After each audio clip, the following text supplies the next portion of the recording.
Well, hello, everybody, and welcome to FourWheelTech for April 27th, 2025. It's Season 2, Episode 17. I am Merwat. I run ohmtown.com, and along with the sentient AI, we talk about 5 articles, starting with physical knobs, junk in your trunk, analog Slate Auto, mini JCW 2-door, and Miata is held at a port. I'm going to try and rip through these. We're going to go from 0 to 60. Boom! Hello, sentient AI from some time and space. Hello, Mayor Watt, but you did not do your normal intro. Because you didn't go over the articles. What do you mean? Yeah, I did. Physical knobs, junk in your trunk, analog Slate Auto, mini JCW you did it 2-door. so quickly. I didn't realize that was the whole summary. Miata is held at port. He's like, yeah, look at that. I thought said that I was was going more to crush like it. this is what FourWheelTech is about. No, I just said I'm going to jump right on into it. If you want the articles and you don't even want to wait for us to talk about anything, you can just hit exclamation point FWT in the chat over on Twitch. They're all embedded over into the stream over on the YouTube.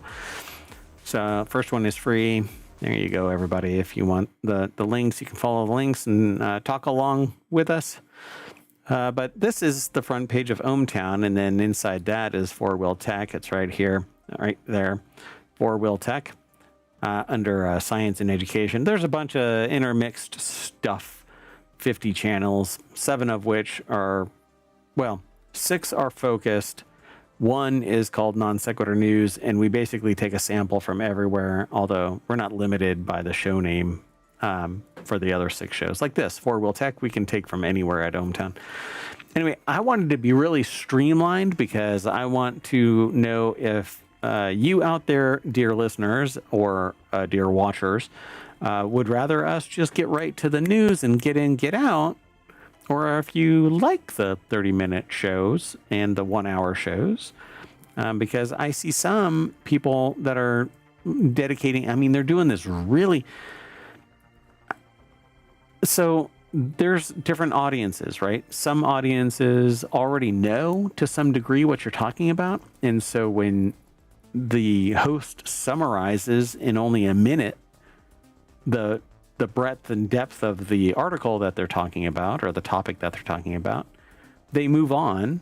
But are they really informing anybody about anything? Because they're not really talking at length about the material, answering any, follow-on, knock-on questions or giving other context. I see that a lot in the tech kind of community. The science community goes a whole lot harder in this, in that they talk about the stuff to a greater degree, but it's usually one topic, an hour long. I'm with the sentient AI, kind of riding that fine line. We're right in between. We talk a little bit about a lot of stuff. So these 5 articles. This first one is about Subaru bringing back physical knobs and buttons in its cars, which I am all for. I like buttons and switches and knobs and blinking and flashing, and I can't take it anymore. I thought you wanted everything to be high tech. I do, but in cars, the problem is that you don't get any haptic feedback. You have no idea. Hitting the button doesn't necessarily allow you to know exactly where the position is of that value, whatever it might be. So in a car, I like buttons and knobs and things that tell you without having to go, what? And then you're... So, and just so that I can really drive home this point, humans don't multitask. In fact, we are prone to going in the direction that our eyes are looking. And those who are aware of that, we overcompensate far to the other side in anticipation of weaving off into the direction we're looking. Oh, you mean like if somebody's driving and looking over to the side and then they're driving off the road? Yes. Oh, look, Dunkin' Donuts, and then they crash into a telephone pole. Wait, let's keep it modern. It's Dunkin'. Oh, just Duncan. That's right. Never mind. Sorry about that. This is why we need that business only show. So we can keep abreast of the current status of the naming conventions for, what do you call Duncan? A breakfast fair, or what sector are they in? What business sector are they in? I don't know. Anyway, so Subaru is bringing back physical knobs and buttons in its cars to the relief of practically anybody who drives a car regularly. Japanese car maker Subaru is bringing back physical buttons and knobs for the 2026 Outback midsize SUV. So there's a reason why I might get an Outback. Food and beverage or quick service? That's generic. Everything else is that. McDonald's is that, but McDonald's doesn't I serve know. I almost freaking said donuts. fast food, but that didn't sound right. It doesn't. Yeah, it's its own category. Breakfast fast food. I don't know, but you can get it any time. And that's why they got rid of donuts, because Then it says coffee and baked goods. Like, it kind of depends on where you're getting your information from. right. It's temporally and culturally relative. So it's another sign that car makers are finally starting to listen, ditching massive touchscreens that have taken over a vast number of vehicle controls in favor of tactile button switches and knobs. What I want is just a USB-C connector where I can put my tablet and it controls everything by way of the knobs, and it's an interface into the That'd software. be too easy. Yeah, all I want, boop, that little thing. So this article is over at futurism.com in a section they call The Byte, BYTE. Victor Tengerman put the article together. I don't know what this is circled other than there's like buttons and knobs and all of that kind of stuff. I guess that's what they're highlighting. And there's a bunch more on here. This thing looks like a 777, for crying out loud. Look at all the buttons and knobs. There's like... Exactly. Maybe that's what they're going for. It's like Razer controllers all over the place. Are they the UI developers? Benjamin Buttons is the little deck statement. Finally, some sense prevails. I thought that was you. No, they did it. So it's yet another sign that car makers are finally starting to listen. So it's something that consumers have been shouting from the rooftops for years now. Not only are touchscreens annoying to use, but experts have warned that they're dangerous as well by needlessly distracting the driver while on the road. They say this is great. One Reddit user, who obviously it's a Redditor, so the gospel of what's right and wrong. Anyway, so in response to a post showing images of physical dials and knobs inside the new Outback, everyone in the industry tried to copy Tesla and eliminate all knobs and switches. Finally, some sense prevails, another user wrote. But those are people who want buttons and beeping and all of that kind of stuff. I'm in that camp, but I really do want something that is controlled by the device that I have and not something that's on my car that I have to tap into. And yeah, I want to be able to control what I'm getting. And I think by using my own devices, that's the best way to do it, right? It's not in some pre-configured thing that doesn't match my actual needs. Right. So in November, South Korean car maker Hyundai said that it was similarly backing away from over relying on screens. Earlier this year, German car maker Volkswagen also announced that it would be bringing back physical buttons for the 5 most important functions in all of its vehicles starting next year. It says, "We will never, ever make this mistake anymore," VW design chief Andre Mint told Autocar. "There is no guessing anymore. There's feedback. It's real. And people love this." I would like to hear the person actually speak. And then he shouted, "Ich liebe dich, mein Schatz." You might want to translate for those listening. Moving on. The next article is over in FourWheelTech. The BMW M3 Competition's trunk is incredibly practical, and I was motivated. I wanted to see the junk in this car's trunk.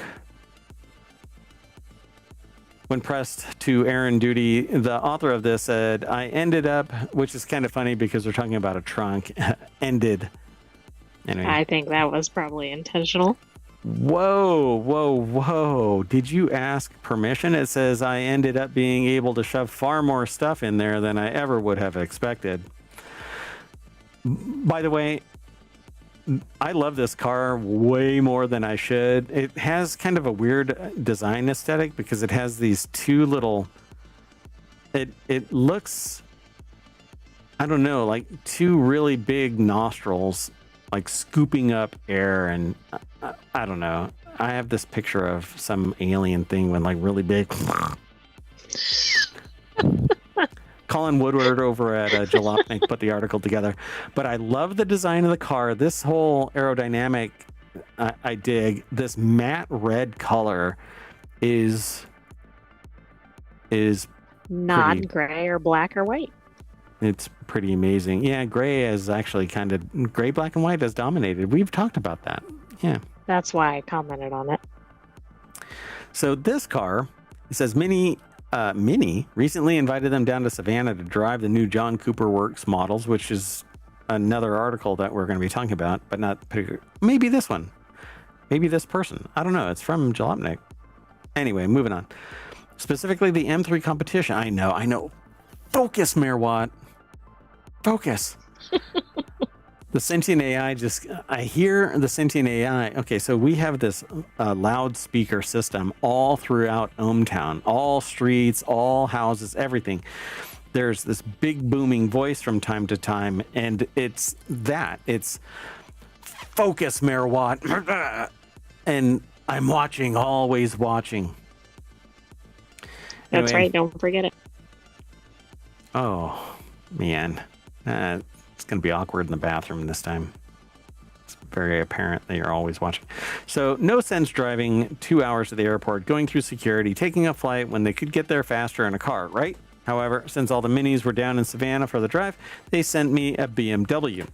Specifically the M3 competition you see in the photo above. That is a sexy color. I love that color.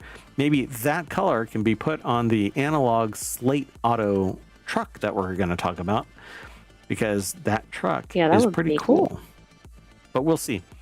It says, after all, we aren't just talking about any old M3 here. It's an M3 competition with the ridiculous carbon fiber bucket seats with the crotch divider. It's a 5-point harness.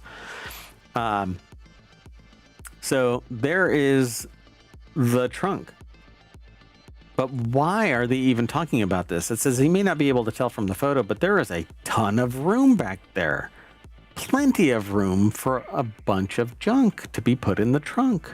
I mean, I guess it's because it's not the type of car that you would expect to have decent trunk space. No new Camry comes with more than 500 horsepower and a sub 4-second 0 to 60 mile per hour time, but the M3 competition sure does. But look, it's a 4-door. It's a sedan. This isn't a coupe. It's going to have room back there. It's sportier than a sedan. Yeah, the front half does. You know, as you approach the rear end, it gets a little flat backed, you know? It's a little dry in the rear. You know what I'm saying? It's just like a little back there. It's not really exciting. The front's pretty exciting. The side aerodynamics, the top, the lines are nice. But this thing is kind of boring in the back. It looks like every other. Well, I guess they had to make it boring in the back to get the trunk. So it's party up front. Lots of junk in the trunk. Anyway, I keep hearing about this BMW M3 competition, by the way. Supposed to be pretty good, pretty snazzy, pretty fast, handles well.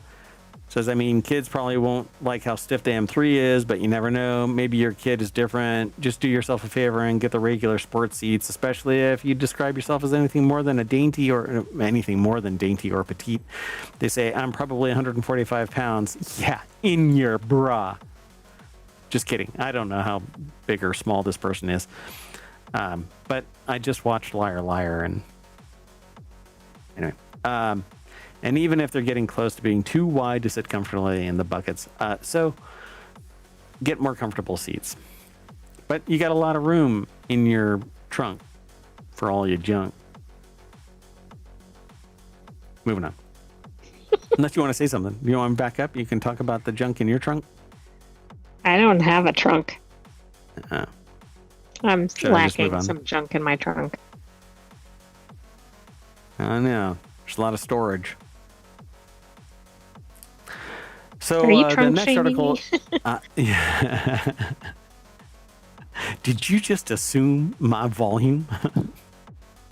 So the next article is over in FourWheelTech as well. Slate Auto refuses to let the crank window die with the 2024 Jeep Wrangler. That's right. This year, 2026, you'll be able to buy a truck in the U.S. that's actually small and also puts you in charge of rolling down your window or up. I don't want that, though. I actually do like power windows. I like power windows because I think there's a safety aspect to it. If you have to quickly roll your windows up, cranking them may not be the way to go. Yeah, but if power goes out, then you can't power them down. So Or up, depending Or up. on what position they're in. But yeah, you're right. Well, your car They is don't have an never- EV well, yeah. with powered windows. Nope, you're screwed. So what you do is you just have a window breaker. Out goes the window. So Slate Auto revealed its first pickup Thursday night. I saw this. Thought it was an interesting car. It's basically a diminutive. It's a truck mini. How about that? A truck-based mini. It's really small. Yeah, it kind of looks like that other one we featured in FourWheelTech, but it's a different manufacturer. Yeah. There's several that are out there now. Mm-hmm. But this is this is an EV. It's supposed to start at $27,500 before any incentives. The car is designed to be ultimately customizable. You can get different wheel rims on it. You can put a skin on the car akin to the ID Buzz, because they aren't selling unless they're the multi-tone. But this thing is basically a bunch of composite panels. You can swap out lights and fenders and bumpers and all of this kind of stuff, and you use a hex key to just bolt them on. It's the IKEA of cars, essentially. Yeah, but hopefully the instructions are in the language that you speak. Yeah, really. And you Which don't could have, vary you depending have, on your location. you definitely have to worry about like parts left over. So if you look at this dash, it has a little holder for your phone, and then there's just a tiny little instrument cluster. Nothing flashy, nothing anywhere, right? It looks like it has hand cranks, but I don't know if there are up and down locks and stuff like that, and window stuff over here as an option. I don't know.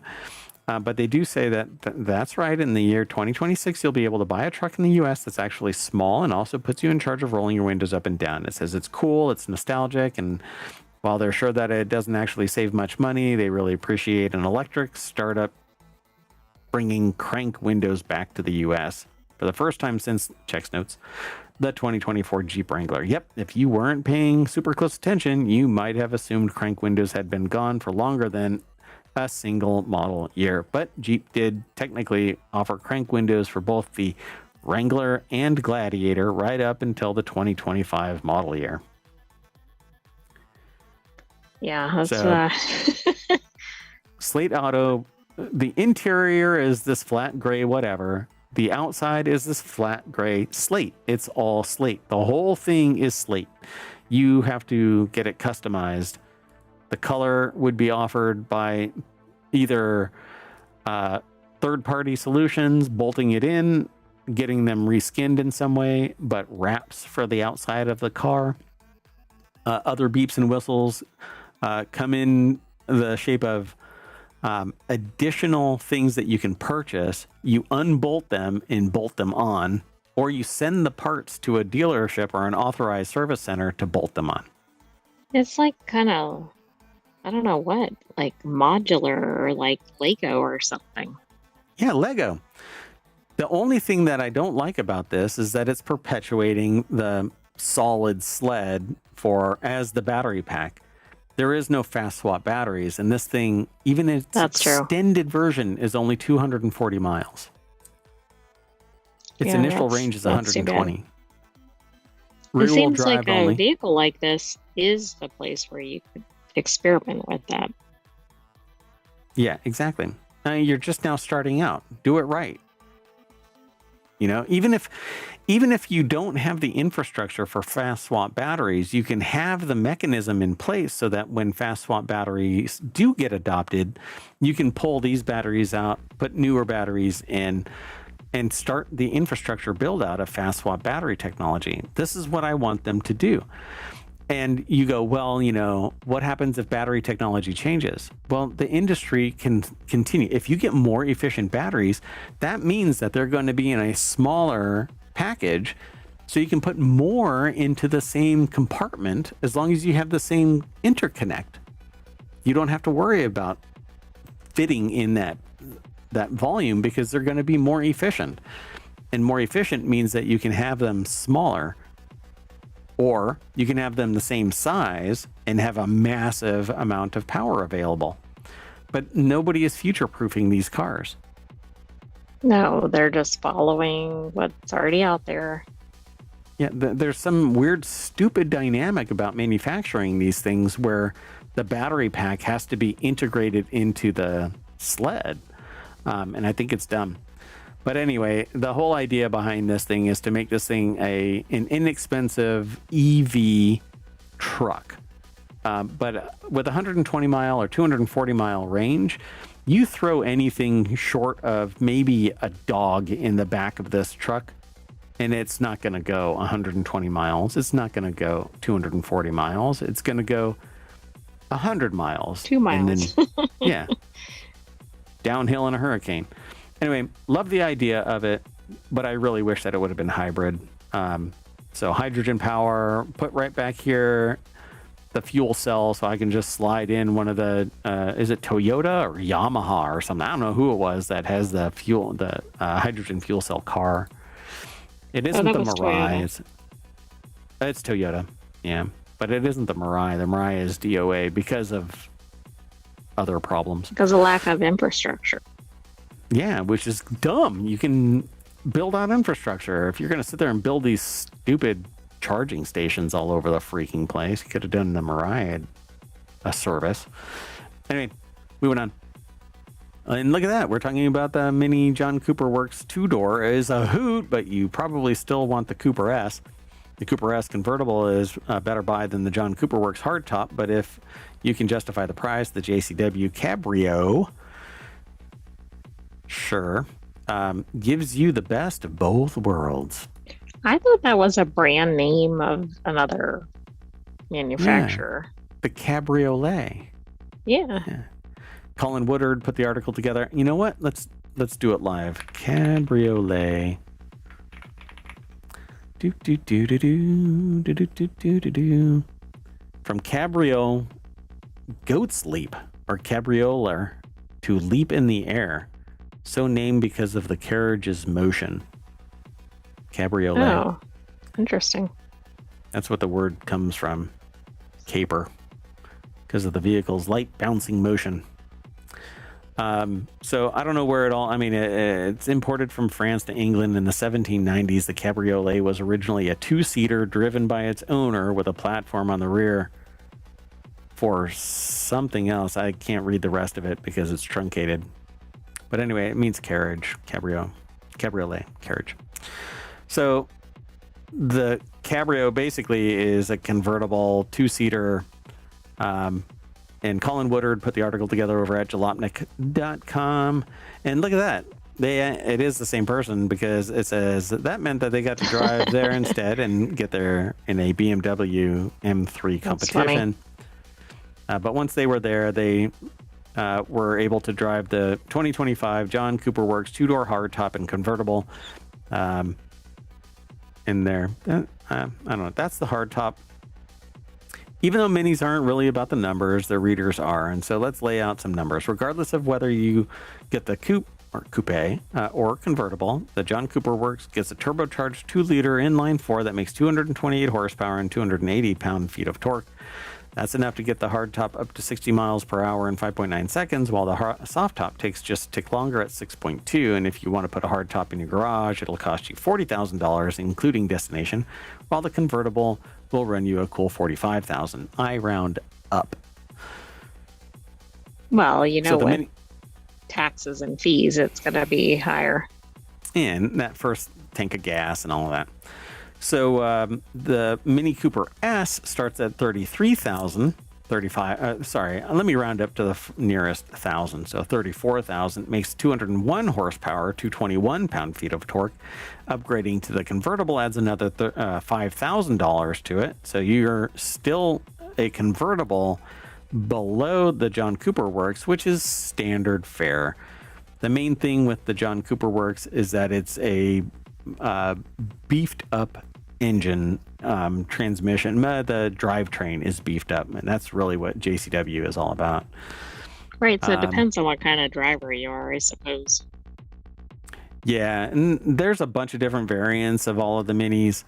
Oxford Edition starts at 26,000, makes 161 horsepower, 184. This is kind of like it's a nicer interior.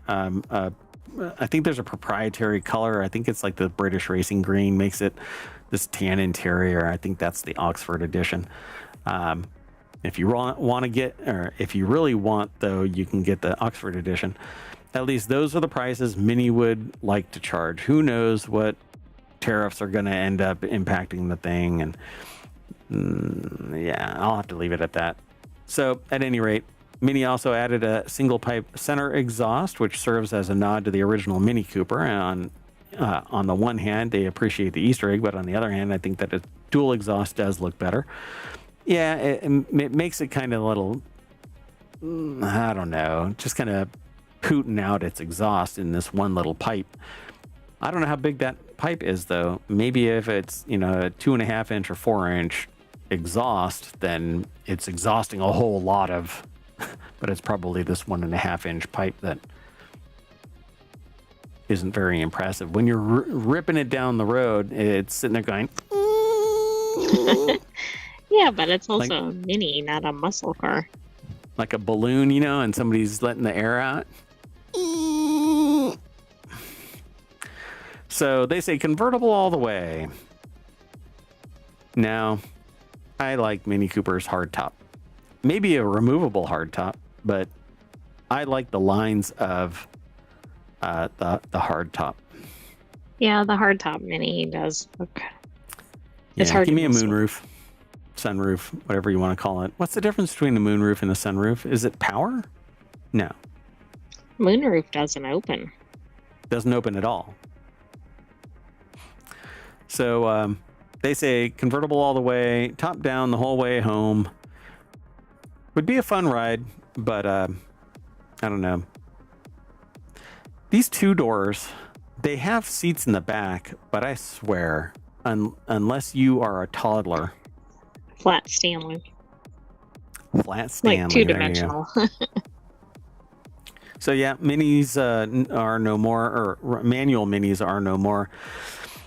They say, would I have had more fun with the transmission had been a manual? Absolutely. That isn't even a question. This is a car that's begging for manual transmission, and the fact that you can't get one hurts. They're not convinced that it's possible due to the tariffs, but at the very least, one of the product managers that they spoke to at Mini told them that the manual transmission isn't dead. Guess we'll see. What does that mean? They might be back when they make economical sense. So if you want to go fast, then no Mini is going to be for you. It says that's fine. If you have fun, though, while driving a car that's somewhat practical, then give the Mini convertibles a serious look, whether it's the Cooper S or the John Cooper Works. I have to say no to all Minis unless they are all-wheel drive, and we really need a two-door Mini all-wheel drive S. Right, not a Countryman or Clubman. Right. Just give me everything that I want. I'll pay an extra $4,000 for having the all-wheel drive in there. I don't need any trunk space. I don't really need the people back here. It's just me and the sentient AI from time to time. I would rather buy 3, minis so that 6 people can go to dinner and everybody just take a car. It's very efficient. Yes. It's actually referred to as a California carpool. I'm not even joking. All right. Let's do our last article. This last article is about Mazda. Mazda is holding the 2025 Miatas at a port for computer issues. These sorts of delays are frustrating, but they're often more convenient for all parties involved than a full-scale recall. It's over at FourWheelTech, but it's sourced from Jalopnik. Amber De Silva put the article together. Apparently, Mazda has confirmed to The Drive that a vehicle control module in the Miata is to blame, though the automaker doesn't clarify further what specific module was causing the issue, nor what the specific issue is. Modern cars are rife with computers, with Mazda's parts fiche containing nearly 10 separate Miata modules that control various bits of the vehicle, and an issue is any one of them, or in any one of them, could be grounds for a recall. With this pre-call, Mazda avoids the hassle of notifying owners and ensuring everyone brings their cars in for a repair. So what is the problem? Yeah. What actually happened? Exactly. And I don't know. It just drives everybody crazy before they get their cars. Yeah, apparently these aren't actually sold yet. These are 2025 MX-5 Miatas. Okay. They say quite possibly the greatest car on sale today aren't actually on sale due to a possible issue with the car's vehicle control module. So they don't talk about the price of this thing. I don't know how much the MX-5 is right now. Hold on. We're going to do it live. 2025 Miata MX-5. That's a $30,000 car. It is a coupe. It's a coupe. There is automatic and manual, by the way. I don't know if it has all-wheel drive. Huh. Focus, Merwatt. Yeah, they don't actually say. Okay, I'm back. Hi. Am I still streaming? Probably shouldn't be. Anyway, but that's it. Ta-da! So if you are waiting for a Mazda MX-5 to show up, you're going to have to wait a little while they patch it. But that's it. I'm going to go out and buy a Mazda MX-5 because it looks really cool.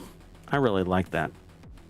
And at only 30 grand, 181 horsepower, it'd be a zippy little car to race around. It looks pretty sexy, actually. I like it. Anyway, that's it. We are going to race down Main Street back to the front page of FourWheelTech over at ohmtown.com, and I'm taking the AI with me. Say bye. Bye-bye, Hometown citizens. Thanks for joining us Bye-bye. for FourWheelTech. Bye. Bye-bye. Bye. Oh, wait. Were you going to say anything else? Am I just stepping on you?